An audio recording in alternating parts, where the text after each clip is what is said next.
Gloire à Dieu. Donc je vous salue tous dans le nom de notre Seigneur Jésus-Christ. Il y a un problème.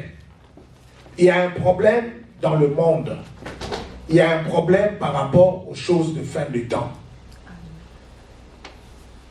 Coronavirus existe. C'est coronavirus dans tous les pays qui ont des laboratoires chimiques avancés. Ils connaissent ça. Ils ont ça dans leur laboratoire. La France en a, la Russie en a, la plupart des pays occidentaux, ils ont ce virus-là dans leur laboratoire. Et la Chine aussi en a. Et par la fuite, peut-être d'une personne, que le corona est sorti. Mais normalement, ils ont ça dans leur laboratoire biologique. Et ils ont muté ça dans une façon où ça soit beaucoup plus agressif. C'est pourquoi ça a commencé à créer des dégâts et les gens sont surpris comment est-ce qu'ils peuvent soigner ça. Mais pourquoi on appelle ça corona? Voilà le vrai problème. Pourquoi ça s'appelle corona? Donc, aujourd'hui, prophétiquement, nous allons comprendre quel est le travail qui est caché derrière ces corona. Nous allons comprendre quelle est la pensée maléfique, démoniaque qui est cachée derrière ce coronavirus.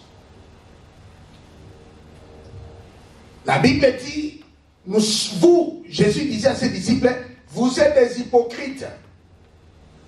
Parce que lorsque la pluie va venir, vous connaissez que la pluie va venir. Vous savez, lorsque la saison des fruits arrive, vous savez que maintenant nous sommes au temps des arachides, nous sommes au temps des manguiers, nous sommes au temps... Mais comment vous ne connaissez-vous pas le temps de la fin? L'histoire du coronavirus, même si c'est l'erreur d'une personne qui a fait que ce virus sort du laboratoire, ou c'est par intention de certaines personnes, mais la vérité est que c'était déjà prévu que dans la fin des temps, il y aura des phénomènes bizarres. Si la Bible dit que Dieu va détruire le monde par le feu, mais il y aura quelqu'un qui va faire une erreur aussi, peut-être pour allumer un feu, et ce feu-là maintenant va s'alimenter jusqu'à ce que le monde soit détruit. Le feu peut venir du ciel, mais Dieu peut aussi utiliser quelqu'un pour mettre le feu. Quand Dieu a voulu exterminer en Israël les Égyptiens, il a envoyé son ange.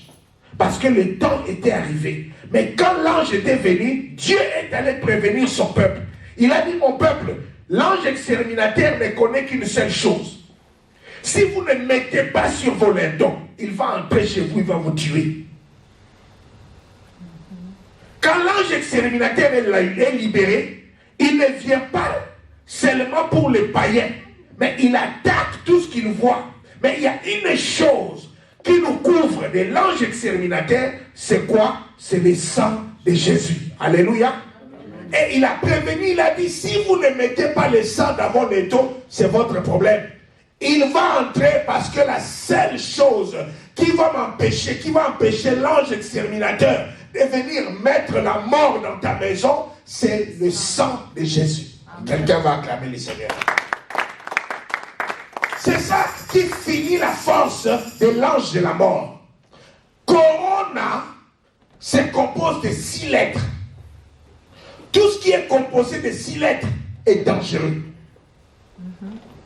J'étais en train de méditer la nuit. J'ai dit, Seigneur, révèle-moi quelle est la pensée qui est cachée derrière Corona.